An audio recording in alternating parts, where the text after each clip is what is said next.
우리 오늘 함께 보실 말씀은 미가서 6장입니다. 미가서 6장 6절로 8절입니다. 미가서 6장 6절로 8절 말씀 함께 보도록 하겠습니다.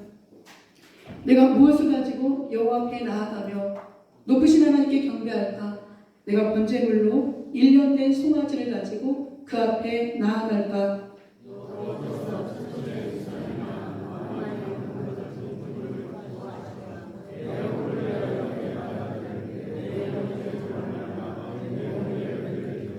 함께 하십니다. 사람아, 주께서 선한 것이 무엇임을 내게 보이셨나니 여호와께서 내게 구하시는 것은 오직 정의를 행하며 인자를 사랑하며 겸손하게 내 하나님과 함께 행하는 것이 아니냐. 아멘. 오늘 저희가 함께 보실 말씀의 제목은 하나님께서 구하시는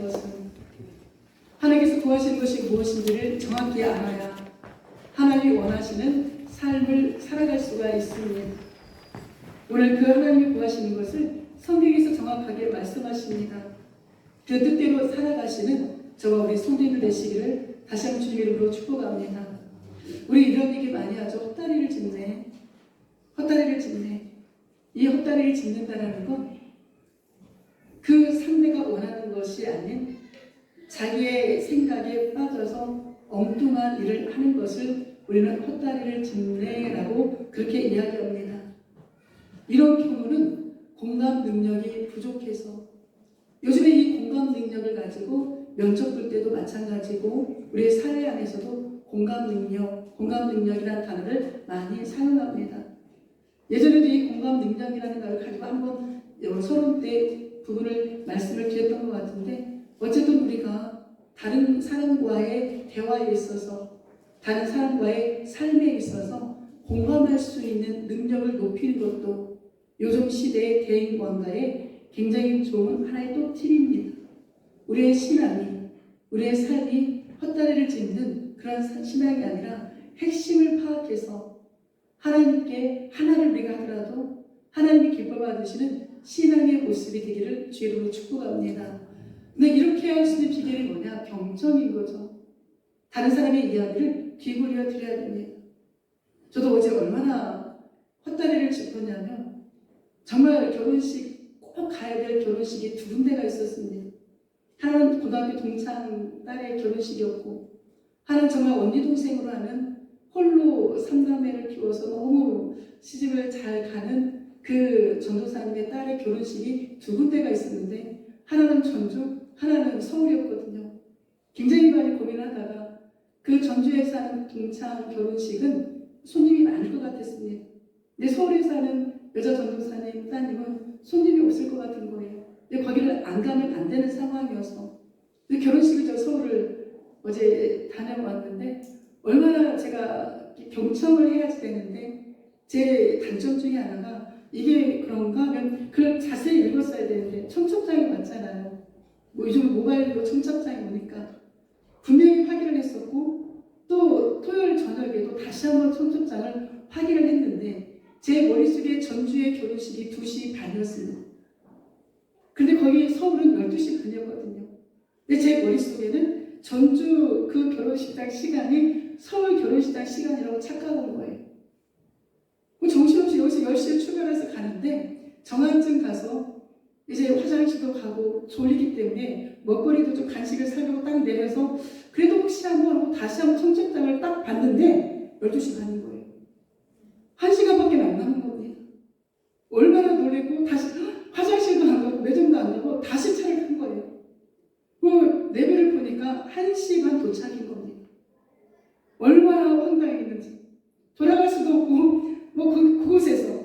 그래서 그 전도사님께 전화를 했죠. 전도사님, 큰일 났다. 내가 이 시간을 잘못해서 헛다리를 지금 죽으라고 아침부터 나와서 여기까지 왔는데 결혼식은 12시 반인데 1시 반이 돼야 도착할 것 같습니다.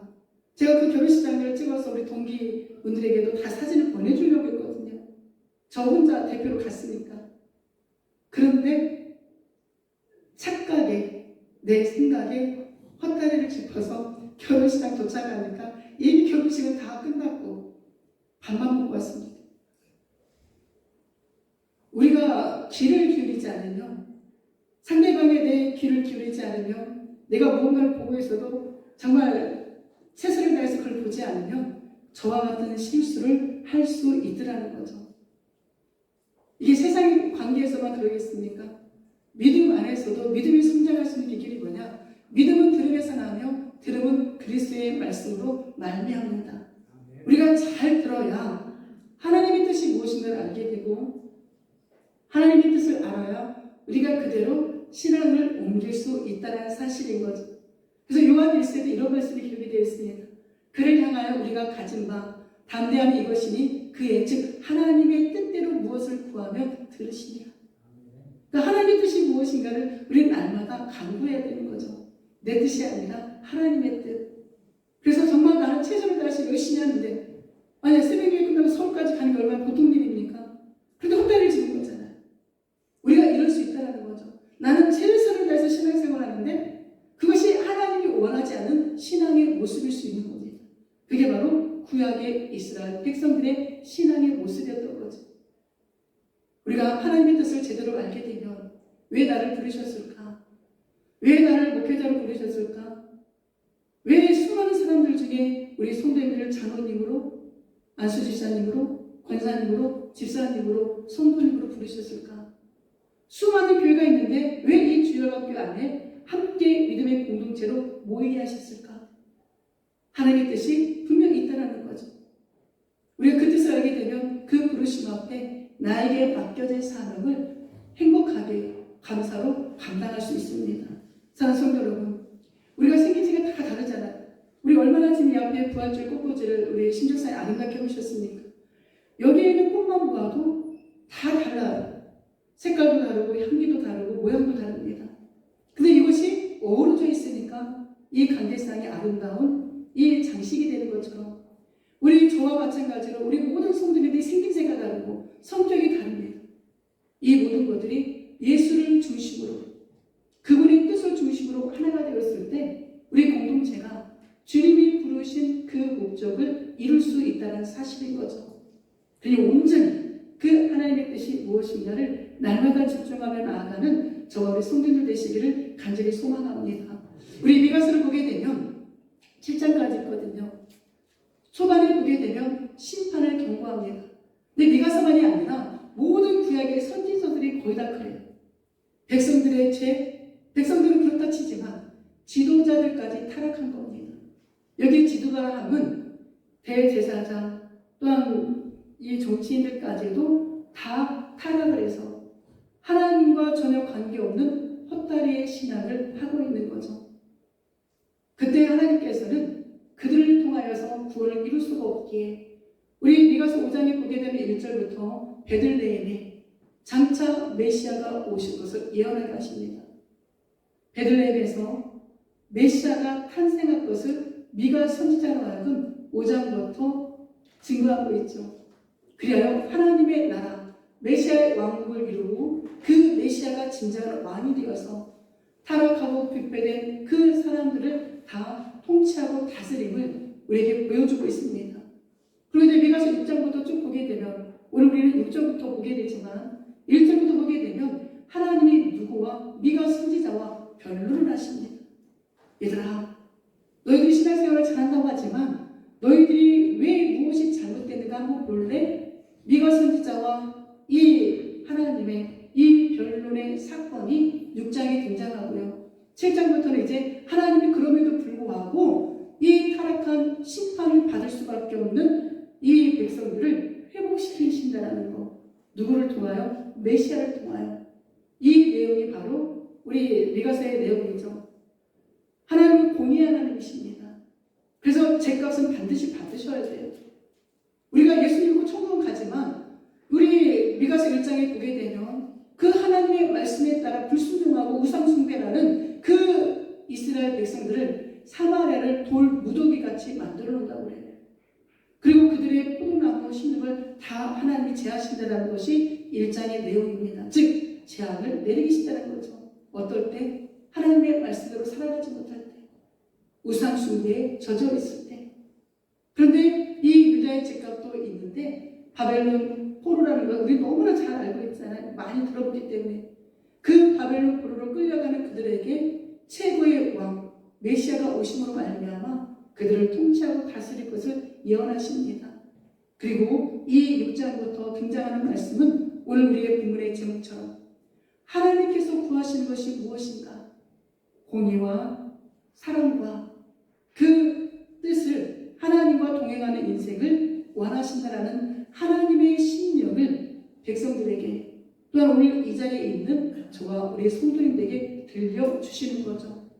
미가서의 핵심이라면 다 중요한 말씀이지만 미가서 7장 7절에 보면 오직 나는 누구를 우러러봐요? 여호와를 우러러보며 나를 구원하시는 하나님을 바라보나니 나의 하나님이 나에게 귀를 기울이시도다. 우리의 시선이 우리의 마음이 오직 하나님께 향하시기를 주님 이름으로 부탁드립니다. 많이 바쁘시죠? 많이 힘드십니다.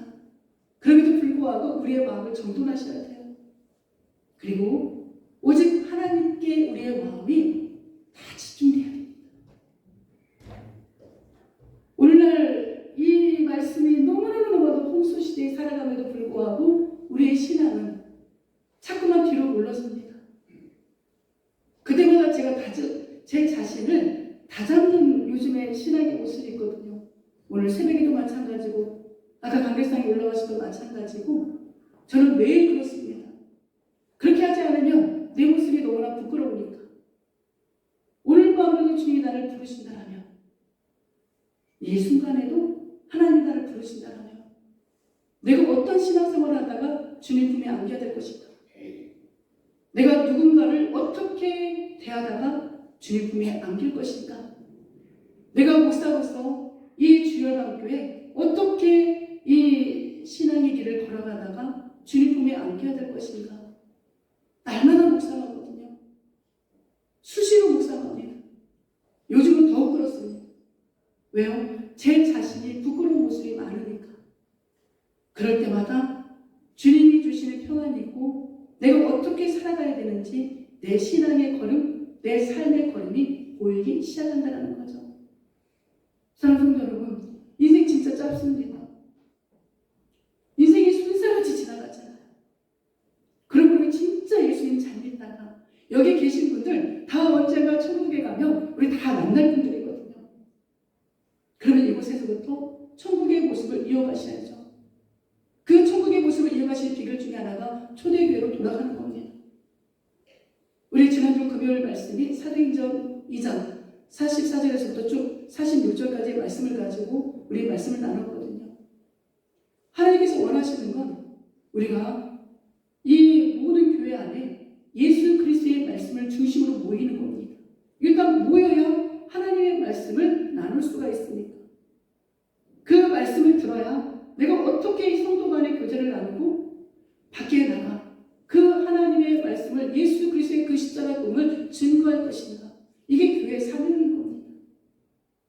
이 교회의 사명을 감당하기 위해서는 각자의 신앙이 아니라 하나님이 구하시는 그 뜻 안에 우리가 하나가 되어서 그 주의 사명을 멋있게 감당하다 주님 품에 안기는 저와 우리 성도님들 되시기를 주님의 이름으로 축복합니다. 절대 무슨 일이 있어도 부끄러운 구원 얻지 마시고 주님 앞에 잘했다 칭찬받을 수 있는 10가지를 하라는 게 아니에요. 나에게 맡겨진 지금의 자리를 최선을 다해서 지키는 거. 이것이 바로 하나님을 사랑하는 거요. 우리 교회를 사랑하는 거요. 하나님의 나라를 사랑하는 그리스도의 모습입니다. 우리 6절을 보게 되니 이 성도님들이 이스라엘 백성들이 그렇게 이야기합니다. 내가 무엇을 가지고 여호와 앞에 나아가며 높으신 하나님께 경배할까? 내가 번제물로 1년 된 송아지를 가지고 그 앞에 나아갈까? 아멘. 이 말만 보면 굉장히 믿음이 좋은 것 같습니다. 이 말만 보면 얼마나 좋아요. 1년 된 송아지, 가장 좋은 상품의 가치 있는 송아지를 하나님 앞에 높으신 하나님 앞에 번제로 가지고 나아갈까? 이 말씀만 들어보면 또 7절에 천천의 양을 드릴까? 만만의 강 같은 기름을 하나님 앞에 드릴까? 아니면 나의 죄를 허물을 사함받게 하여 내 마당을 주님 앞에 드릴까? 이게 6절과 7절의 말씀이거든요. 그 말만 들으면 이스라엘 백성들의 신앙이 최고의 신앙인 것 같습니다. 아니요. 하나님 이 말씀을 듣고 있다가 그게 아니라고 말씀하십니다. 우리 로마서 12장에 보게 되면 삶의 예배에 관한 말씀이 있지요. 형제들아 내가 하나님의 모든 자비하심으로 너희를 권하노니 너희의 몸을 하나님이 기뻐하시는 거룩한 산 제물로 드리라. 이는 너희가 드릴 영적 예배니라. 너희는 이 세대를 본받지 말고 오직 마음을 새롭게 함으로 변화를 받아 하나님의 선하시고 기뻐하시고 온전하신 뜻이 무엇인지 분별하라. 아멘. 하나님의 뜻이 무엇인지 분별하는 삶, 이걸 하나님은 신약에서도 원하시고 구약에서도 원하시는 겁니다. 아니 우리가 이 땅을 떠나고 예수 그리스도가 이 땅에 오시는 그날까지 성도들에게 원하시는 건 하나님의 뜻입니다. 내가 아무리 열심히 해도 그거 아니야. 예수님께서 바리새인들에게, 그 바리새인들이 어떤 바리새인들입니까? 시장 어귀에 나갑니다. 많은 사람들이 보는 앞에 서 있습니다. 그리고 하늘을 들어 하늘 3번씩 손을 두고 기도해요. 나처럼 11조를 잘 드리고 나처럼 일주일에 한 번씩 금식하고 나처럼 이렇게 기도하는 사람이 어디 있습니까 하나님? 그리고 세리와 처녀들과 가난한 소외된 이웃을 향하여 내가 저 사람들처럼 신앙생활하지 않아서 감사합니다 라고 기도해요. 네, 하나님이 그들을 독사의 새끼들이라고 책망하십니다. 그리고 성전을 다 뒤엎으시잖아요. 타락한 그들의 모습을 하나님이 외면하시는 겁니다. 진짜 원하는 모습이 무엇인가를 하나님은 찾고 계시는 거죠. 그래서 요한복음 4장에 보면 영과 진리로 예배하는 자를 하나님이 찾으신다라고 이야기합니다. 오늘 우리가 그런 예배자라고 회복되어지기를 주의 이름으로 축복합니다. 사랑하는 성도 여러분, 예배는 목숨을 걸으셔야 돼요. 일주일에 단 한 번 주일 성수를 나오시더라도 이 예배 시간에 우리의 몸과 우리의 생각을 빼앗기면 안 됩니다. 하나님이 지금 나에게 무엇을 말씀하시는지 거기에 집중하셔서 하나님의 말씀을 들을 귀가 열려야 되고 마음이 열려야 되는 거죠. 또 우리 모든 직분자들은 정말 상황이 허락이 되면 공적인 예배에 나오셔서 말씀을 듣고 그 말씀을 함께 나누는 그 일에 우리가 나가야 되는 거죠. 그래서 예배에 5대 요소가 있습니다. 우리 신학교 1학년 가면 제일 처음에 한 1학기 때 배우는데 이런 내용인데 예배 5대 요소가 있는데 우리가 하나님 앞에 올려드려야 될 게 뭐냐? 기도. 교회 오시면 기도하시잖아요. 찬송. 그 다음에 예물을 하나님 앞에 드리는 겁니다. 그럼 하나님 우리에게 주신 게 뭐냐? 성경 말씀을 통하여 주의종을 통하여 설교가 선포되어지는 거. 예배라 하면 이 5가지가 있어야 되는 게 예배 5대 요소입니다. 즉 다른 말로 더 쉽게 말씀을 드리면 기본이라는 거예요. 이거는 생생된 일이 아니라는 거예요. 내가 찬양을 올려드리는 거, 내가 하나님 앞에 기도하는 거, 내가 하나님 앞에 내 형편에 따라 예물을 드리는 거, 하나님의 말씀을 듣는 거, 이건 생생될 일이 아니라는 거예요. 이건 성도의 기본인 겁니다. 근데 이스라엘 백성들이 이 기본을 하면서 하나님 앞에 생색을 내고 있는 거예요. 내가 이 정도면 멋있는 신앙인 아니야? 내가 하나님 앞에 1년 내에 송아지를 드린다는데 이것 정도 드리면 내 믿음이 큰 거 아니야? 이 송아지를 제사장 앞에 갖고 온들 거기 안에 진심이 담겨있지 않으면, 회개가 담겨있지 않으면, 인격적인 교제가 담겨있지 않으면, 하나님의 뜻이 담겨있지 않으면 하나님 그 예물을 받지 않으십니다. 송아지 제물은 우리 구약이 지금 우리 내일이 계속 새벽 예배 때마다 이제 화요일 날은 내일이 16장을 할 텐데 오늘 15장을 마쳤으니까 이 송아지 제물을 언제 드리느냐? 백성들과 제사장들과 또 부정함에 있던 자들이 하나님 앞에 죄를 용서받기를 원할 때, 모든 걸 다 불태워 드릴 때 속죄의 제물로 번제물로 드려지는 게 이 송아지의 예물입니다. 이제 우리 성막책을 가면 이런 것이 다 우리가 경험을 하거든요. 하나님과 인격적 교제, 사랑이 아니라 이들은 이 말씀을 하는 이유는 어떤 종교적인 행위를 하지 않으면, 내가 하나님께 예물을 드리지 않으면 형벌을 받을까봐 두려워하는 종교적인 의무의 형식주의 신앙인 거예요. 우리 성도님들 주일 성수 빠지면 혹시 내가 하나님 앞에 벌을 받을까? 그런 마음으로 나오셨습니까? 내가 예물을 드리지 않으면 하나님이 내 사업을, 내 직장을, 내 자녀들을 혹시 물질을 주시지 않을까? 이런 마음으로 예물을 드립니까? 이게 아니라는 거예요. 내가 예배자로 서는 거, 하나님 앞에 헌신된 모습, 예물 드리는 거, 이 모든 건 신앙의 고백인 겁니다. 이 사실을 우리가 알고 있을 때 하나님 앞에 하나님은 100개를 드리라는 게 아니에요. 하나를 드리던 100개를 드리던 그 안에 하나님에 대한 진실된 신앙의 고백이 담겨 있어야 되는 거죠. 너희들은 수수마리 한 마리를 드리면서 내가 하나님 앞에 경배할까? 자신들의 신앙의 우월감을 가지고 있는 거죠. 이 우월감이 우리 안에 사라지기를 소망합니다. 진실된 마음보다 물질적 재물에 치중하는 이 어리석은 이 성도들의 모습이 혹여나 저와 우리 성도님들의 모습이 되지 않기를 주님의 이름으로 부탁을 드립니다. 제절을 보게 되면 여호와께서 천천의 수당이나 만만의 강물 같은 기름을 기뻐하실까? 내 허물을 위하여 내 마다들을 내 영혼의 죄로 말미암아 내 몸의 열매를 드릴까? 얼마나 멋있는 말 같습니까? 수천 마리의 천천의 수당을 드린대요. 만만의 강물 같은 기름을 드린대요. 우리 레위기 보시면 알겠지만 하나님이 거룩한 관유, 기름을 만드는데 여러 가지를 몰약이나 유황이나 계피나 감람나무, 창포 이런 것들을 하나님이 몇 대 몇 가지 그것까지 알려주셨거든요. 이런 것들을 다 알려서 이 관유를 만들어서 하나님 앞에 날마다 올려드려야 됩니다. 그리고 제사장 유임식이나 이런 때도 이 관유를 머리에 발라야 돼요. 늘 잘 아시겠지만 하나님이 정한 기름이 있는데 아론 1대 제사장 아론의 두 아들 나답과 아비오가 하나님이 제정하지 않은 다른 기름을 갖다가 붓고 그 성막 안에 그 자리에 즉사하는 사건이 발생이 됩니다.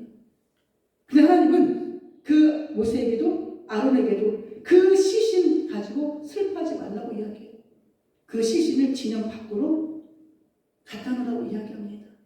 그게 무엇을 말씀할까요? 하나님 앞에 예배자로 서는 건 내 뜻이 아니라 온전히 하나님이 원하시는 모습으로 서야 된다는 그 샘플 본이 되는 거죠.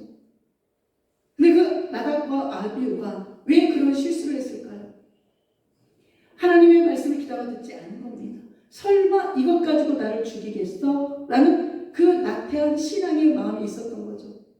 그리고 그들이 실수했던 것이 이유가 또 성경에 등장하는데 그 죽고 난 이후에 그 뒤에 절대 성막에 들어갈 때 술을 마시지 말라고 이야기합니다.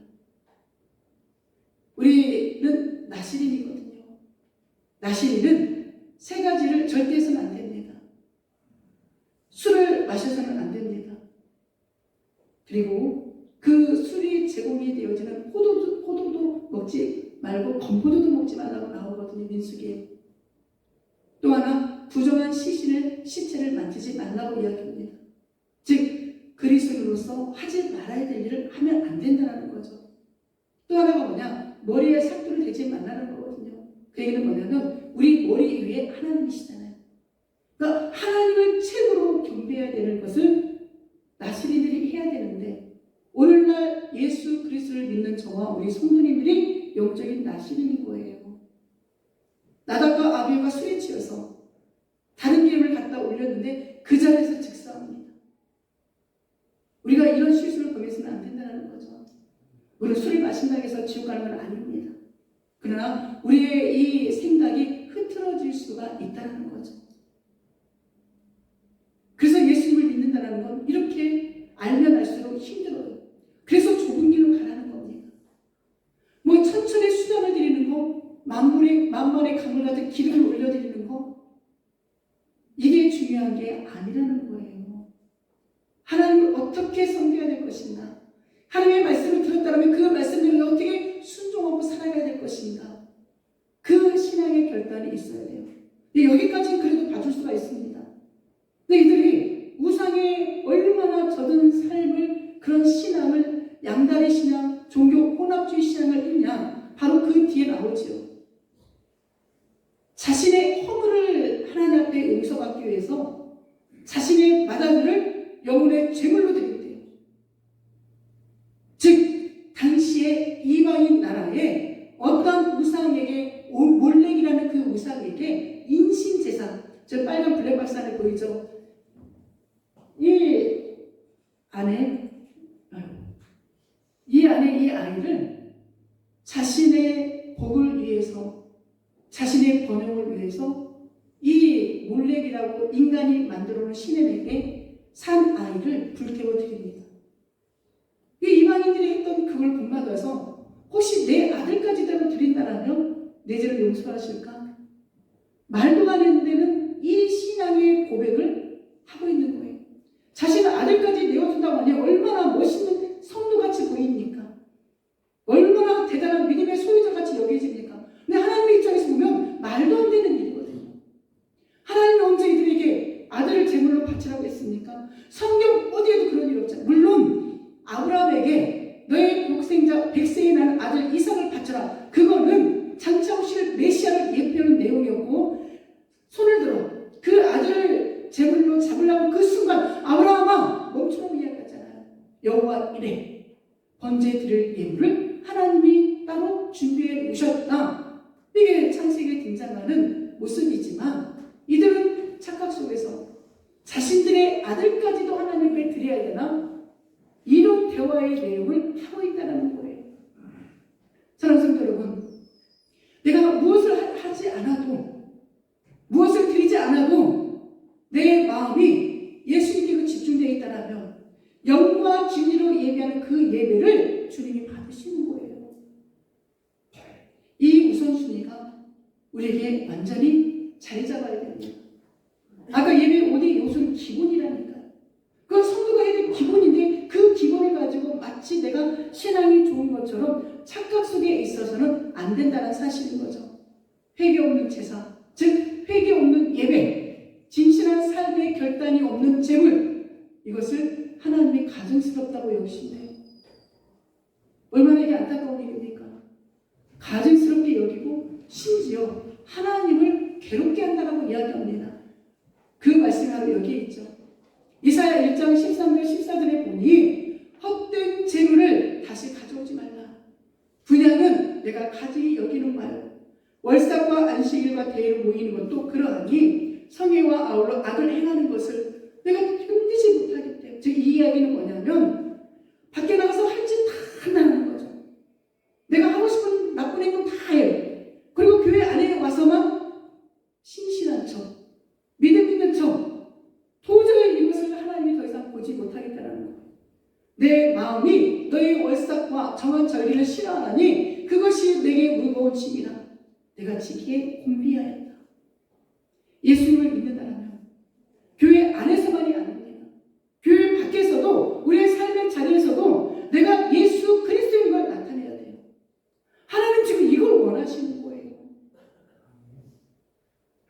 우리 정말로 깊이 우리의 삶을 하나님 앞에 내려놔야 됩니다. 혹여나 또 속으로 뭐요 오늘 매일가 아니라 우리가 그렇게 살아갈 때 다른 사람에게도 도전을 줄 수 있고 내 스스로도 부끄럽지 않고 하나님이 원하시는 이 삶을 살아가고 내가 그렇게 살아가야 저는 요즘에 그렇게 기도합니다. 제가 어떤 권사님께도 말씀드렸던 기억이 나는데 때로는 나는 요즘에 제가 하는 고백 중에 하나는 어찌 보면 이기적일 수도 있겠지만 내 자녀들을 위해서 나는 하나님 뜻대로 살아가려고 몸부림을 칩니다 라고 고백해요. 이게 제 솔직한 심정입니다. 목사로서도 있지만 내 자녀들 때문에도 때로는 하나님이 원하시는 대로 가려고 몸부림을 치거든요. 내 자녀들이 잘 됐으면 좋겠으니까. 내가 바른 신앙의 길을 걸어가야 그 모습을 누가 봐요? 우리 자녀들이 보니까. 이게 진짜 간절한 저의 기도의 제목입니다. 그래서 참아야 되고, 그래서 웃어야 되고, 그래서 베풀어야 되고, 그래서 하나님의 말씀을 지켜야 돼요. 이게 이기적일 수도 있죠. 목사가 하나님 중심으로 가야 되는데 당연히 하나님 중심으로 가지만 자꾸만 흔들릴 때, 유혹이 올 때 그때마다 내 자녀를 위해서 내가 하나님이 원하는 길을 가야지 이 모습을 결단한다는 거죠. 내 자녀들이 잘 살아야 되잖아요. 내 자녀들이 바른 신앙의 길로 가야 되잖아요. 그렇다면 그 길을 누가 제시합니까? 먼저 믿은 저와 우리 성도님들이 가정에서도 제시해줘야 되고 교회 안에서도 제시해줘야 되는 거예요. 이게 먼저 믿은 우리의 신앙의 자세가 되어야 되는 겁니다. 우리 7절에 보면 말라기를 보게 되면 하나님이 그런 말씀합니다.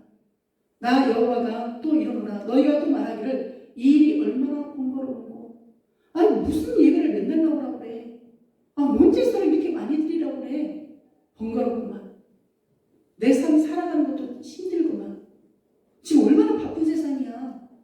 주일 하는 거 봐서 예배만 드리면 되지. 뭔 새벽 예배 나와라, 수요예배 나와라, 금요예배 나와라. 진짜 교회 못 다니겠어. 그래서 나 큰 교회 갈 거야. 큰 교회 가면 누가 뭐라고 안 하거든. 이게 얼마나 어리석은 모습이냐는 거예요. 그런데 이스라엘 백성들이 지금 얼마나 번거롭게 하려고 하나님, 도대체 하나님 뭐 때문에 날마다 예배드리라, 날마다 이렇게 살아가라. 너무 번거롭다고 이야기하는 거예요. 자기들끼리 하는 이야기를 누가 들어요? 하나님이 듣고 계시는 거예요. 그리고 코도숨 치고 하나님이 말씀하시는데 그 말씀에 코도숨을 칩니다.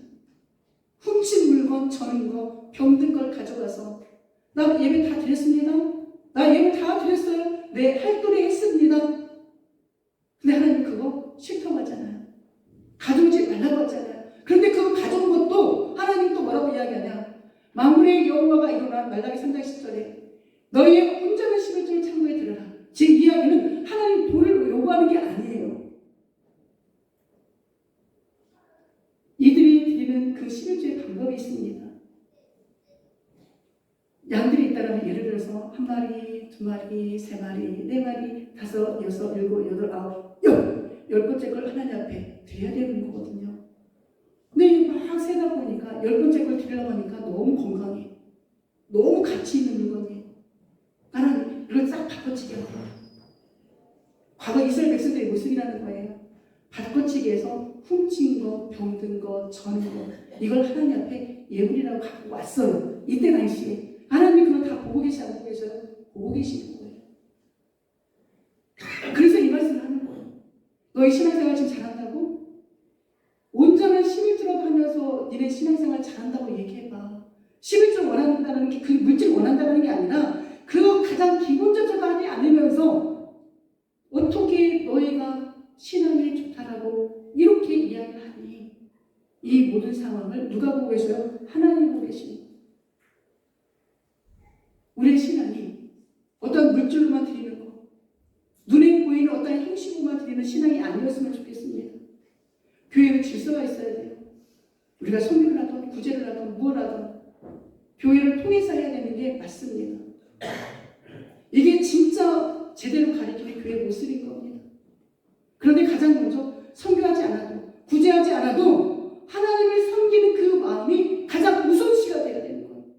하나님께 드려야 될 마음, 하나님께 드려야 될 일이 가장 우선시가 되어지고 그 다음에 내가 누군가를 도와주고 어떠한 선교를 하고 이 모든 건 교회의 질서가 있기 때문에 교회의 질서를 통하여서 이루어지는 것 이것을 하나님이 기뻐받으신다고 오늘 성경은 이야기하는 겁니다.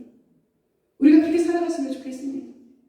저도 그렇게 살아가고 우리 성도도 그렇게 살아가셔서 우리 교회를 통해서 일하신 하나님의 역사를 우리가 오늘도 고백하고 감사하다라고 내 귀가 들릴 수 있도록 채워주셔서 감사하고 내 마음이 열려서 주의 말씀에 아멘할 수 있도록 인도해 주셔서 감사하고 우리가 그동안 그렇게 못 살았다 할지라도 이 시간 이후부터는 진짜 멋있는 그리스도인이 되었으면 좋겠습니다.